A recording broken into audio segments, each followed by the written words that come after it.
Isso que eu vou falar agora quebra qualquer igreja mal intencionada. Pode escrever aí. Primeira coisa, o povo pedir a transparência financeira para aquilo que está sendo gasto, daquilo que está sendo investido. Se o membro doa, se o membro contribui, ele tem direito de saber no que está sendo investido esse dinheiro. Se a comunidade começar a perguntar, olha, na onde que está sendo gasto, por favor, deixa aí de forma transparente para todo mundo saber, já vai quebrar muita denominação que está com maracutaia. Segunda coisa, o povo parar de ir no culto ao perceber que o pastor está envolvido com politicagem. Ao perceber que o pastor está fazendo campanha, está tentando influenciar o povo, está tentando barganhar com o povo para favorecer um político que ele quer eleger. Começou com isso, ninguém mais vai, tá? Já quebra também um monte de denominação. Terceira coisa, o povo parar de ir no culto, se perceber que está investindo dinheiro para luxo do templo. Ah, mas para que esse dinheiro aí? Não, porque que a gente vai colocar aqui nesse templo cadeira luxuosa para o líder sentar lá em cima, nós vamos colocar um lustre de 200 mil reais. Percebeu que é luxo para 4 paredes, o povo para de ir. É lógico que isso é uma utopia. Provavelmente isso não vai acontecer, mas se acontecer, se o povo acordar a tal ponto, essas denominações cheias de gente malandra vão à falência. A popularização do meio evangélico aqui no Brasil se deve principalmente a 2 denominações.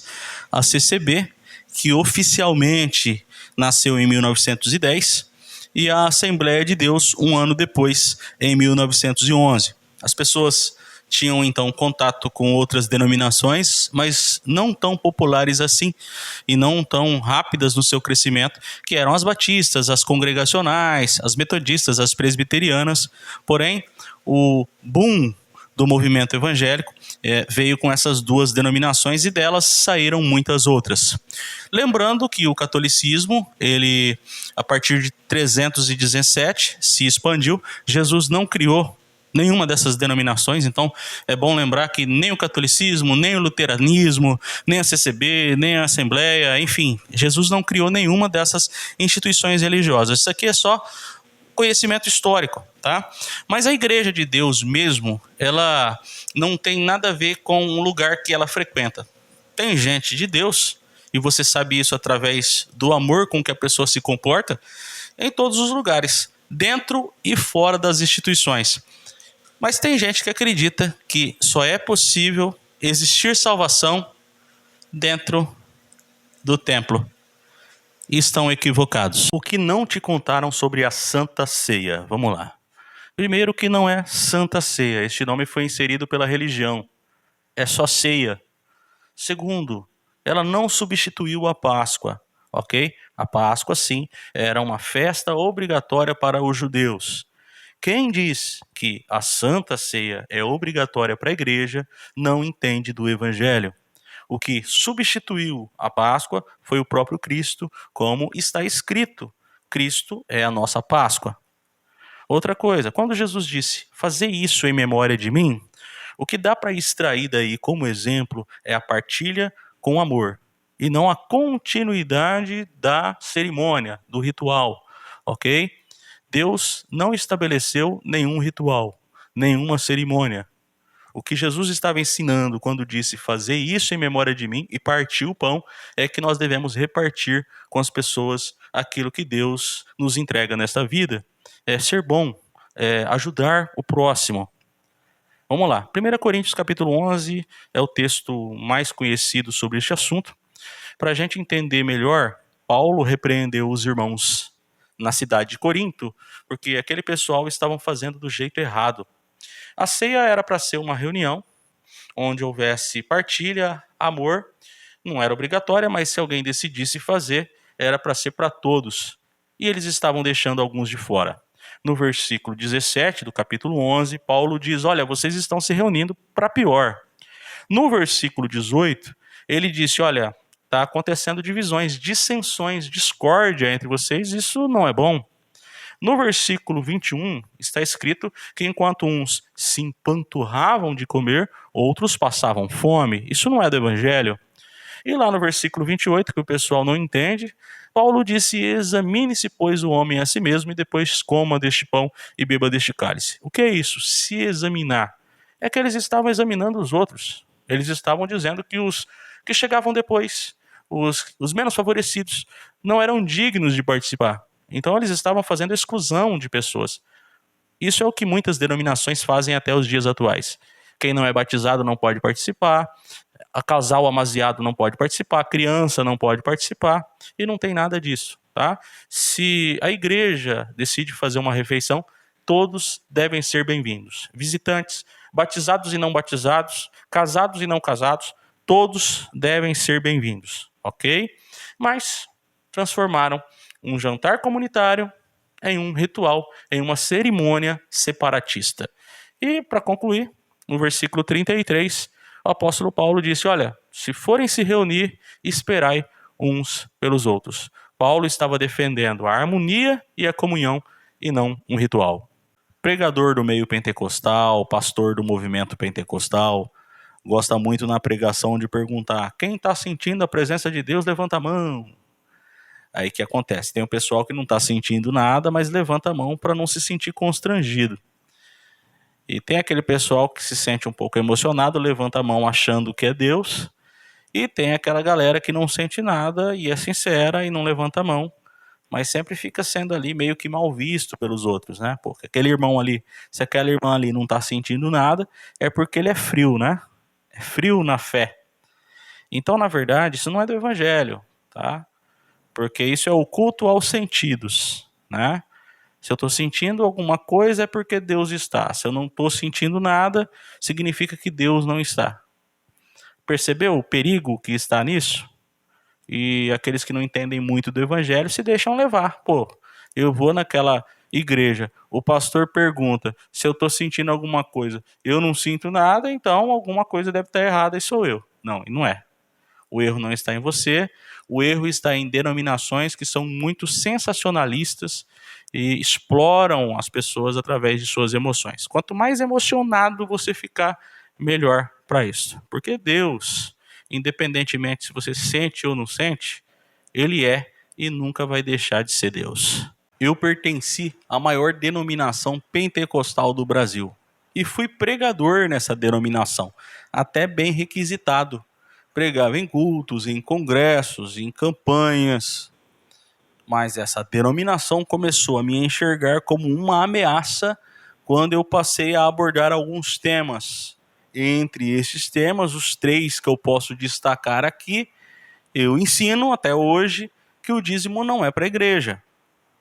Eu ensino com base no evangelho que a igreja não tem nenhuma obrigação de entregar, de doar uma porcentagem do seu salário. A contribuição no Novo Testamento é baseada na voluntariedade e no bom senso. Cada um contribui com o que sentir de contribuir.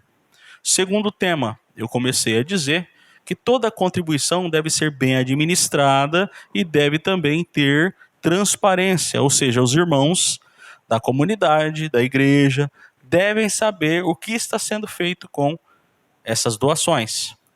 E o terceiro tema, eu comecei a ensinar que os pastores, eles não têm um acesso a Deus maior do que qualquer outro irmãozinho da igreja, de forma que eles começaram a se irritar, porque infelizmente nessas denominações existe uma clara diferença que eles querem manter entre os pastores, principalmente os presidentes e os demais irmãos, como se fossem homens mais sagrados que os outros, e não são, ok? Para Deus só existe uma religião certa.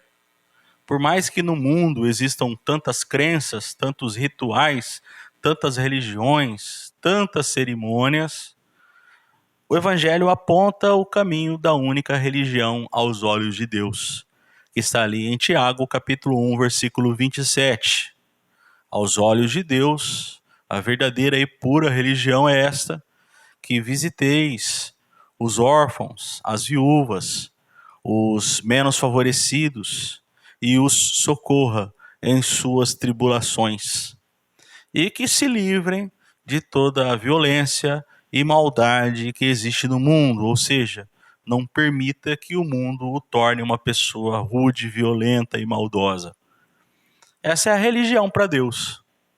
E eu vejo tanta gente defendendo com unhas e dentes as suas crenças, defendendo com unhas e dentes as suas cerimônias, os seus rituais, mas Cristo deixou um negócio tão simples, tão básico, ao mesmo tempo tão profundo, tão verdadeiro e que realmente muda o mundo. Se a gente aplicar essa verdade básica, a gente vai mudar não somente a nós mesmos, mas vamos mudar o ambiente próximo à nossa vida. As pessoas que vivem próximas a nós também serão impactadas. Não foi Jesus quem criou hierarquia na igreja. Esse negócio, essa escadinha de membro, cooperador, diácono, presbítero, evangelista, pastor, alguns anciãos, né? Ou bispos, apóstolos. Isso aí não foi Jesus quem criou. Aí o pessoal olha e fala, mas está escrito na Bíblia. Está lá em Efésios capítulo 4, versículo 11, que foi o próprio Jesus quem deu o dom, uns para pastores, outro para profetas, outro para evangelistas, outro para apóstolos, e por aí vai. Bem, ali não é rótulo, ali não é título, ali não é escadinha hierárquica, ali é vocação. Quem tem a vocação do pastorado, quem tem a vocação do apostolado, não tem nada a ver com os rótulos que se dão a líderes religiosos da atualidade. Eram irmãos comuns e a vocação aparecia na atitude para com seu próximo. Um pastor, por exemplo, era um irmão mais experiente. Ninguém ficava chamando ele de pastor, ok? Ninguém ficava chamando um irmão de apóstolo. Paulo, quando se defendia a respeito de seu apostolado, não estava defendendo o seu título. Ele estava defendendo a sua missão, a sua vocação. Porque apóstolo significa enviado. Aquela pessoa que é destinada por Deus, é convocada por Deus para uma finalidade. Agora, esse pessoal aí que fica correndo ou brigando até mesmo, né, enciumados por conta de títulos, de cargos hierárquicos, de funções ministeriais, isso aí não tem nada de evangelho. Se você tem alguma vocação, você pode utilizá-la sem que ninguém fique chamando você com algum rótulo. Simples assim, o evangelho é dessa forma. Geralmente eu recebo a reclamação de pessoas me dizendo que eu estou escandalizando a obra de Deus com os vídeos que faço a respeito das malandragens religiosas. Bem, não sou eu que estou escandalizando. Quem está escandalizando são pastores envolvidos com politicagem, tentando envolver a sua comunidade a qualquer custo para elegerem os seus candidatos. Quem está escandalizando são líderes com salários exorbitantes, muitas vezes passando de 30 salários mínimos, e não prestam conta daquilo que entra e do que sai na sua comunidade. Os irmãos não sabem para onde está indo o dinheiro. Quem está escandalizando é gente que vende amuleto. Em muitas denominações, a vassoura varre o mal. Em muitas denominações, um frasco de óleo retira o problema da pessoa. E nós sabemos que não. Quem está escandalizando são líderes que interferem em tudo na vida de seus fiéis. No tipo de cabelo, com quem vai se casar ou deixar de se casar, em quando vão ou vão deixar de viajar, né? Gente que interfere a respeito de tudo.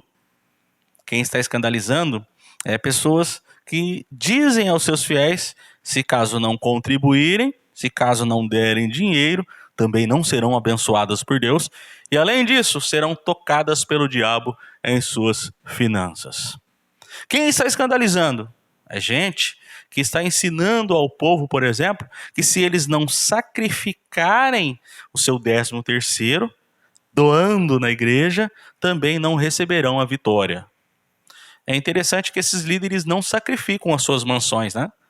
Não doam as suas propriedades às pessoas pobres. Quem está escandalizando é gente que impõe regras e mais regras absurdas de manipulação ao povo, como se fossem donos dessas pessoas.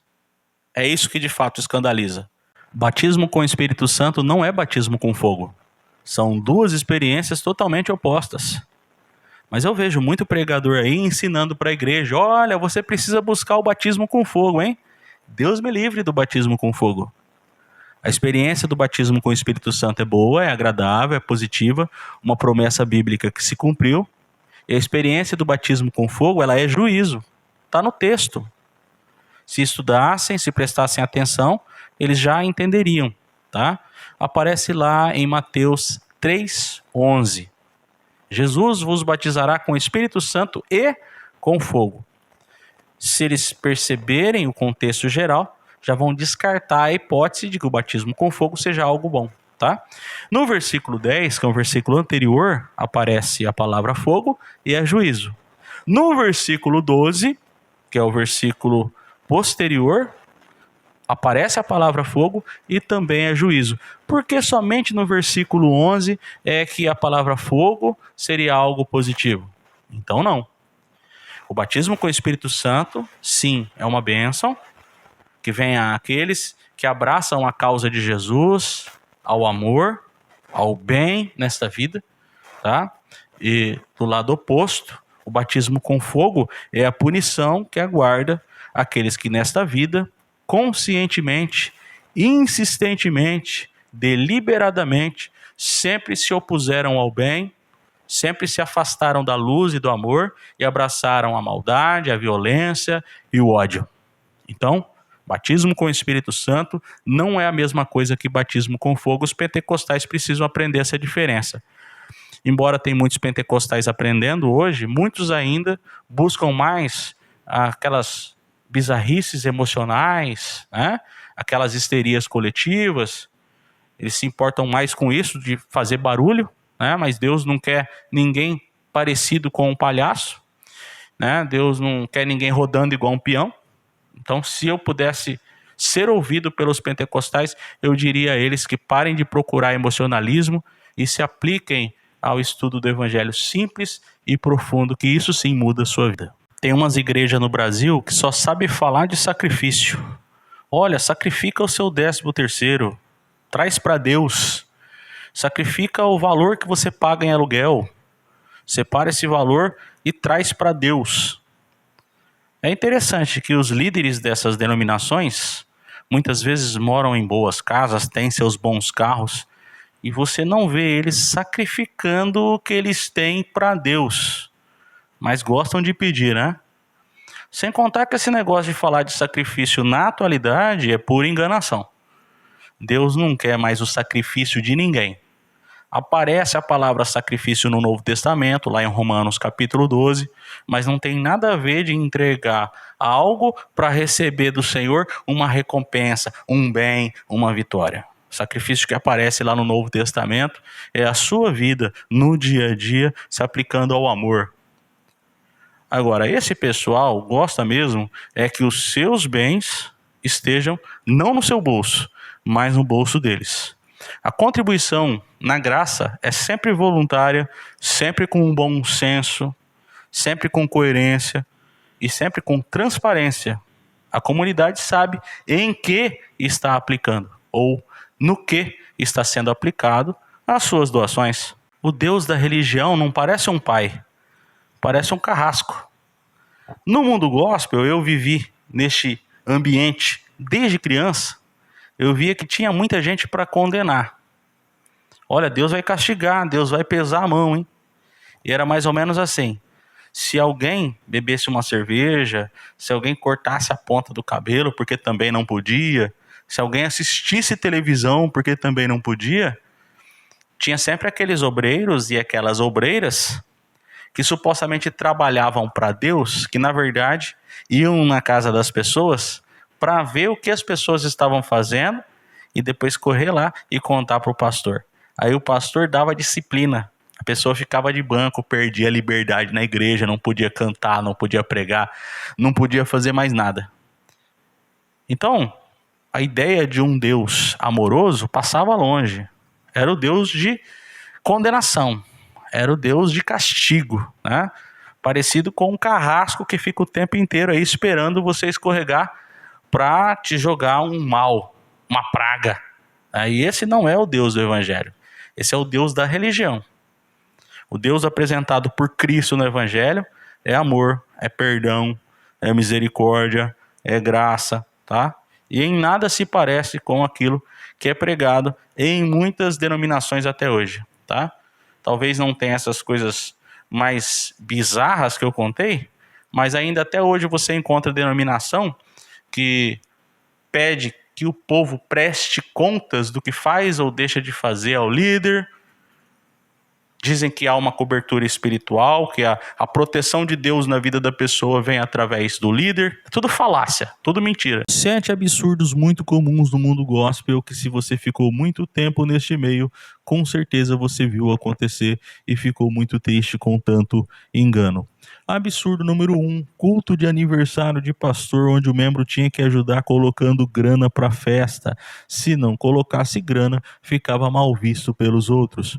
É engraçado que essas festas aconteciam só para o líder. Os membros, no máximo, recebiam um parabéns para você.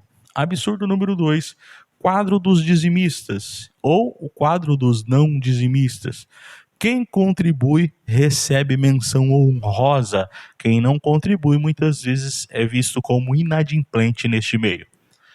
Absurdo 3, vender pizza e pastel, essas coisas para pagar o cachê do pregador e do cantor, para pagar o hotel de luxo que eles ficam. É engraçado que quando é um membro que precisa de cirurgia, muitas vezes é uma dificuldade tremenda para alguém vender alguma coisa para que essa pessoa seja ajudada.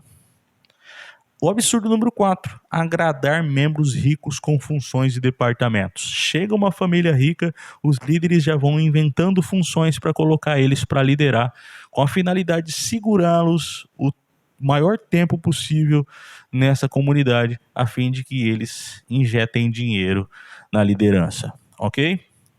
Quinto absurdo, trabalhar de servente de pedreiro no templo e falar que aquilo é para a obra de Deus. Nós sabemos que a obra de Deus é ajudar o nosso próximo e que as 4 paredes não são a casa de Deus, e a casa de Deus hoje somos nós. Não há problema, porém, ajudar em qualquer setor que seja, desde que seja um ambiente saudável e que não seja um ambiente prejudicial com tanto engano. Tá? Não é errado você ajudar uma causa, desde que seja uma causa justa, transparente e honesta. Agora, chamar 4 paredes de obra de Deus, aí isso não é do Evangelho, ok? Vamos lá. O absurdo 6, fazer campanha de prosperidade onde só o líder fica rico. Tem muita gente querendo prosperidade hoje e não abriu os olhos ainda, que essas conferências é para o líder ficar mais rico, não para você. E o 7º absurdo, disciplina o membro e remaneja o pastor. Em muitos ambientes religiosos, o membro que erra é rapidamente punido, disciplinado, deixado de canto. Já o líder, no máximo, é remanejado. Tiram ele de uma cidade e mandam para outra. Ali, na outra cidade, ele vai causar os mesmos problemas que estavam causando. Ok? Preste atenção na palavra, 2 Pedro 3,18. Cresçam na graça e no conhecimento de Jesus Cristo. Quem gera o crescimento como pessoa, quem gera crescimento na espiritualidade, não é o sistema religioso, não. É prestar atenção no que Cristo ensinou e colocar em prática. Esse apelo que as igrejas fazem aí para a pessoa aceitar Jesus, levantar a mão e ir lá na frente para o pastor orar, isso aí não foi inventado por Jesus, não. Isso aí é criação religiosa, tá? Aí o pessoal fala, mas isso aí está na Bíblia, que Jesus disse que a gente tem que confessar ele diante dos homens. Não, não tem nada a ver. Confessar a Cristo diante dos homens é colocar em prática aquilo que ele ensinou no nosso dia a dia. Não tem melhor forma de pregar o evangelho do que viver o evangelho. Agora, esse apelo de levantar a mão, ir lá na frente, quem começou com isso foi um pregador chamado Charles Finney. Ele viveu até o ano 1875. Antes desse pregador não tinha essa prática. O que o pessoal não sabe é que muitas vezes quando a pessoa aceita Jesus desse jeito, no sistema, não é Jesus que eles estão aceitando, não. Eles estão, na verdade, aceitando a denominação. Eles vão se submeter à cartilha daquela igreja. A partir daquele momento, ele vai se alienar. Tem ambiente evangélico aí que é até um insulto você chamar de igreja, pô. Aquilo não é igreja, aquilo é empresa religiosa. Pastorzão anda até com segurança armado. Não é porque prega o amor, não. Ele não é perseguido porque prega a luz. Não. Aquilo é medo de ser assaltado, porque fez muita grana ensinando o povo que se eles não derem o dízimo, o diabo vai tocar na finança deles. Ok? São ambientes como esses que as pessoas têm sido enganadas. E aí não dá para chamar um lugar desse de igreja, porque igreja, primeiro, que não é as quatro paredes, né? Igreja é composta por gente que, primeiro que tudo, não lesa o seu irmão. Aí você vai num ambiente desse, tudo que está acontecendo ali é para lesar o seu próximo. Então é até insulto você chamar alguns ambientes evangélicos hoje de igreja. É tudo, tá? É engano, é empresa, mas não é igreja, certo? Então não se iludam, porque você chegou lá e se emocionou. Ah, cantou um louvor bonitinho e eu me emocionei, Deus está aqui. Não, você se emociona até assistindo novela, rapaz. Então não se iluda, não se deixa levar por emoção. Daí a pessoa vira evangélica e vai para uma dessas igrejas cheia de enganação, cheio de malandragem. Aí tem sempre aquele pessoal que diz, olha, mas é melhor ele ter ido para a igreja do que ter continuado no mundo, hein? Nem sempre. Nem sempre. Porque se fosse o caso do cara ter alguns vícios, ele poderia muito bem vencer esses vícios sem a necessidade de uma religião. Certo? Mas vamos lá. Muitos vão para um lugar que ao invés de melhorá-los, vai piorá-los como pessoas. Vai enchê-los de medo, de preconceito contra os outros, vai enchê-los de alienação, vai enchê-los de todo tipo de regras criadas por homens que não tem nada de evangelho. Então eu discordo desse negócio de dizer que é melhor o cara estar nessa denominação do que estar no mundo. No mundo, pelo menos, errando ou acertando, ele tinha o cérebro para pensar. Em muitos ambientes religiosos, ele tem que deixar o cérebro na mão do líder. Jesus salvava até sem batismo, né? Essa história de que batismo salva é da religião, não é de Jesus, ok? Mas vamos lá. A religião monopolizou o batismo. O que é isso? Ah, só é válido o batismo que é feito pelo oficial da igreja, pelos obreiros, padres, pastores, anciãos, enfim. Monopolizaram o batismo. A religião fez com que as pessoas pensassem que só quem pode batizar o outro é um oficial. E não tem nada disso, tá? Não estou aqui defendendo que o batismo salva pessoas. Não. Eu estou falando a respeito de como era no início da fé cristã. E no início da fé cristã, não tinha essa de só o pastor, só o líder poder batizar.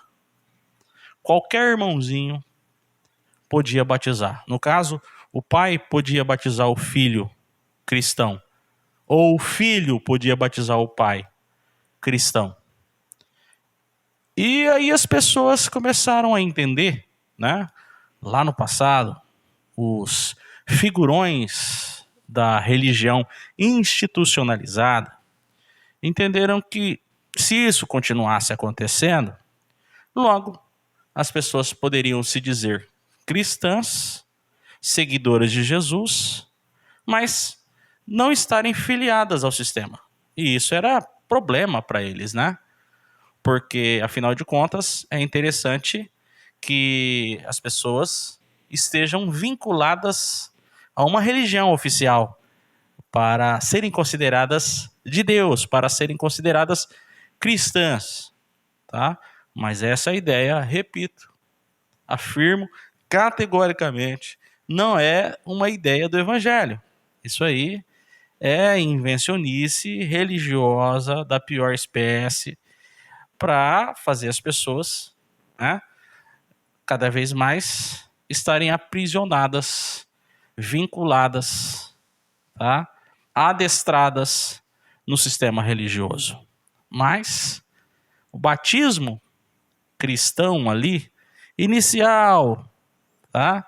Enquanto ainda estava puro, sem a influência constantiniana, sem a influência dos bispos corruptos. Então, um irmão podia batizar o outro. Não era necessário uma patente. Não era necessário ser um oficial.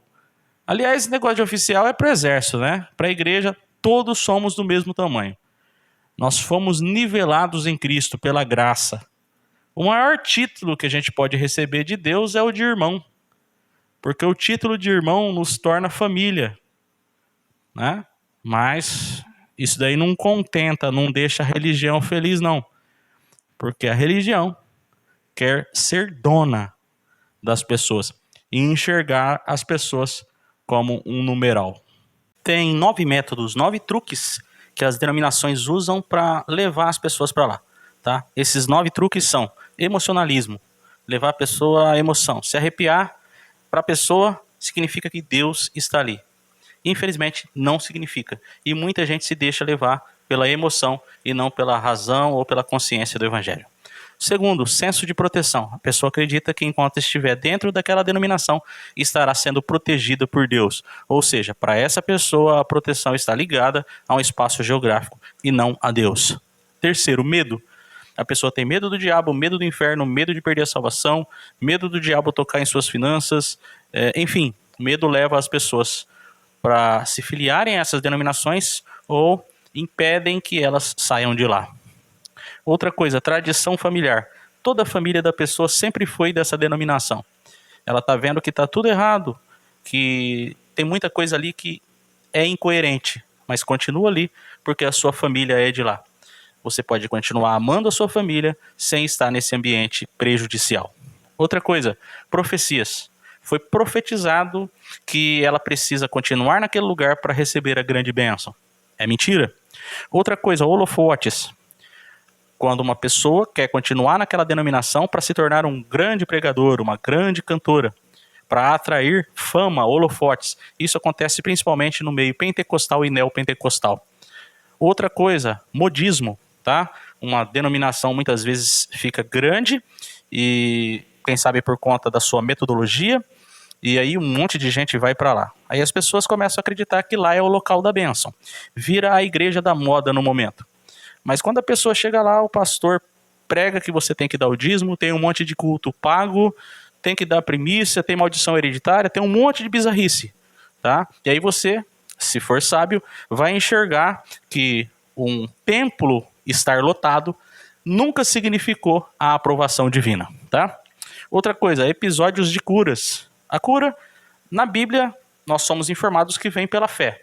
Mas, quando ocorrem alguns episódios de curas nesses ambientes, eles falam que a cura aconteceu por causa do profeta que está ali, do líder, do pastor, do pregador, da própria igreja, e muitos acreditam que seja por conta disso mesmo. Mas, pelo Evangelho, nós somos informados que a cura é algo divino, nunca humano e nunca relacionado a um ambiente. Muita gente se perde exatamente nesse ponto. Foi curada ou supostamente curada em um determinado lugar e acredita que deve lealdade àquele lugar ou àquele pastor. E por último, mídia. A mídia investiu muito em supostos testemunhos, experiências de vida, e falam isso nas televisões, né? E aí tem gente que acredita. Muitas vezes aquilo é ator e atriz contratada para falar uma experiência que toque as pessoas. E muita gente se sente tocada e acaba migrando para esses lugares e sendo enganada.